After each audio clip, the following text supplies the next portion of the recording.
ಅಂತಿಮ ವರ್ಷದ ವಿದ್ಯಾರ್ಥಿಗಳಿಗೆ ಇದೊಂದು ಸದಾವಕಾಶ. ತಪ್ಪು ಸರಿ ಮತ್ತು ಅಧ್ಯಕ್ಷರ ಭಾಷಣ, ಮುಖ್ಯ ಅತಿಥಿಗಳ ಭಾಷಣ ನೀವು ಅವತ್ತು ಕೇಳಿ ಇಲ್ಲಿ ಕೇಳಿ ಈ ಬಿಟ್ಟರೆ ವೇಸ್ಟ್.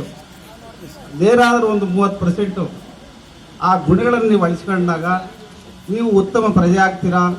ಉನ್ನತ ಸ್ಥಾನಕ್ಕೆ ಹೋಗಿ ಗಳಿಸೋದ್ರಲ್ಲಿ ಸಂದೇಶನೇ ಇಲ್ಲ. ಸಾಮಾನ್ಯ ಕುಟುಂಬದಿಂದ ಬಂದು ಗ್ರಾಮಾಂತರ ಪ್ರದೇಶದಲ್ಲಿ ಹುಟ್ಟಿ, ಬಡ ಕುಟುಂಬದಲ್ಲಿ ಹುಟ್ಟಿ, ಬಾರನ್ with plastic spoon, growing with golden spoon, ಇದೇ ತರ ನಿಮ್ಮ ಭವಿಷ್ಯವನ್ನು ರೂಪಿಸಬೇಕಾಗಿ ಎಲ್ಲ ವಿದ್ಯಾರ್ಥಿಗಳಲ್ಲಿ ನಾನು ಕಳಕಳಿಯಿಂದ ಕೇಳಿಕೊಳ್ತಾ ಇದ್ದೀನಿ. ವಿದ್ಯಾರ್ಥಿ ಜೀವನದಲ್ಲಿ 2 ಗುಣಗಳನ್ನು ಪಾಲಿಸಬೇಕು. ಒಂದು ಶಿಸ್ತು, ಎರಡನೇದು hard working. Believe in hard work, don't believe in luck.